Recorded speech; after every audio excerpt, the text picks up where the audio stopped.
was I doing it for, after all? Were you unfaithful to me?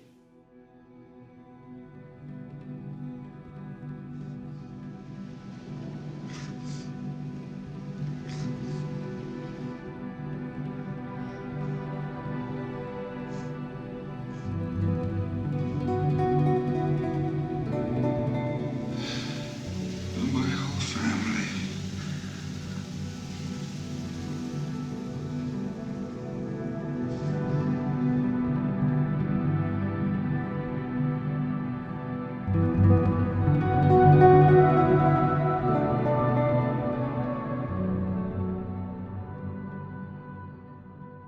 To those who haven't seen Possession, it might seem like this is far from a horror movie, but I can assure you that it is one of the most disturbing and craziest films I've ever seen.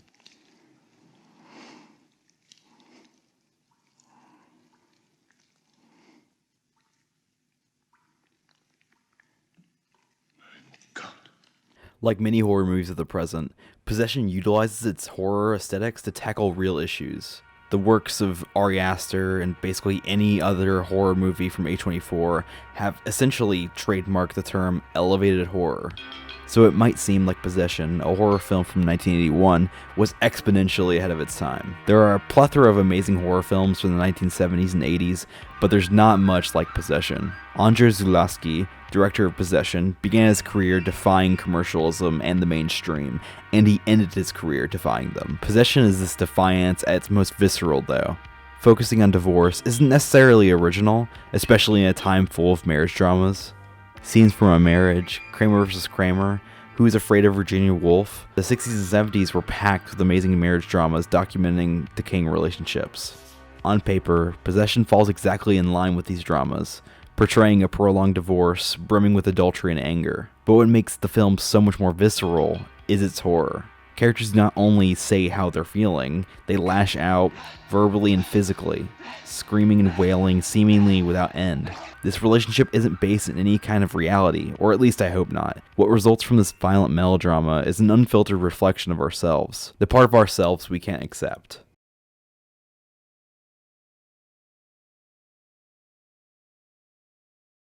Possession isn't just a disturbing horror film brimming with sweat, blood, and sex. I mean, it kind of is, but this viscera served a purpose. At its heart stands the two leads, played by Isabella Adjani and Sam Neill, both of whom are struggling to accept the person they married all those years ago. There may have been some kind of confusion in the beginning of the relationship, but nothing could have predicted who they've become. Anna is this amalgam of repressed sexuality, boiling over with adultery and plentiful violence. Mark, on the other hand, cannot even begin to understand his own sexuality, only referring to Anna as family and touching her just as he would his son.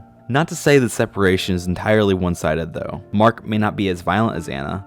I mean, she literally kills people, but he does his damnedest to be as impulsive and explosive as possible. Mark and Anna's true selves are revealed, and there's no way to hide them. The emotional turmoil erupting from their separation is quite literally powered by demonic forces. Now this is where the horror aesthetics reveal themselves. After Anna moves into a new apartment in search of solitude from Mark, a certain hellish creature finds its way into her room. In a normal horror film, Anna would just scream and run away, or even try to fight it. But nope, Anna decides this is the thing she's gonna cheat on Mark with. Classic gamer move, Mark didn't see it coming. He made love to me all night. This creature, I'm just gonna call it Octopussy, is what we're all attracted to. It's an ugly, nightmarish image manifesting from our innately perverted and horrific desires. Who could have thought the creator of the E.T. animatronic could have made this Lovecraftian monstrosity? I'm serious about this, by the way, you can look it up. Absorbed in grief and loneliness, Anna's fallen victim to the part of herself she couldn't accept and move on from. Similarly, Mark falls in love with his son's schoolteacher, who happens to look exactly like Anna, but with green eyes. What Mark wants from Anna is personified in Helen, and what Anna wants from Mark is personified in Octopussy over here. What Mark wants may not seem too toxic. I mean, on paper, all he wants is for her to be a great wife and mother. However, Helen endlessly serves his every need, as well as babysits his son. What Mark actually wants is a stay-at-home mom with no nuance. One he can come home to every day without judgment or ridicule, only acceptance. But this acceptance comes from servitude. This is not a relationship, it's a power dynamic. Without sex, Anna wants Octopussy, and without servitude, Mark wants Helen. And without each other, they are monsters. It's this constant switch between repel and attract that makes the separation such a gross mess of blood and sweat. Normal relationships aren't this extreme though, right? Well, yes, what happens in Possession is not exactly based in reality. What is real are the emotions. No matter how exaggerated and bombastic Isabella Adjani may seem, her turmoil is extremely resonant. Her screams and yelps in the iconic subway scene aren't just exemplifications of insane acting. This is externalized grief. Anna is actively losing herself to this overwhelming darkness, even struggling to remain conscious in the moment. No matter how abstract her conflict is, Isabella Adjani's physicality demands you to feel her pain, not understand it. After all, there's not much to understand literally. All of this context and content is found in the film's physicality itself.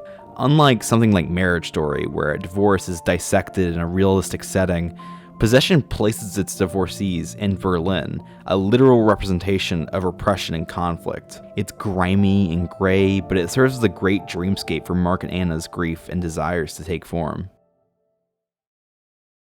What's most common in the film, though, is the unknown. Whether that be the unknown side of someone that reveals itself, or a being more unfathomable than anything in our most abstract nightmares. The unknown follows our every move. Every character in Possession has come to terms with the unknown, whatever that may be in their lives. It all comes down to how each of them react, whether that be through acceptance or a mind-breaking existential crisis. As I've described, Possession is a vehicle with the most chaotic mind at the helm, showing its audience every concept and emotion at its most extreme and gruesome. So an existential crisis involving an ethereal being of pure evil is bound to end in some kind of phantasmagoria. And without spoiling this conclusion, I can confirm that it is climactic to say the least. It's apocalyptic, it's nightmarish, and most of all, it's horrifying to its core. In the end, Possession really is, in my humble opinion, what all horror movies should strive to be.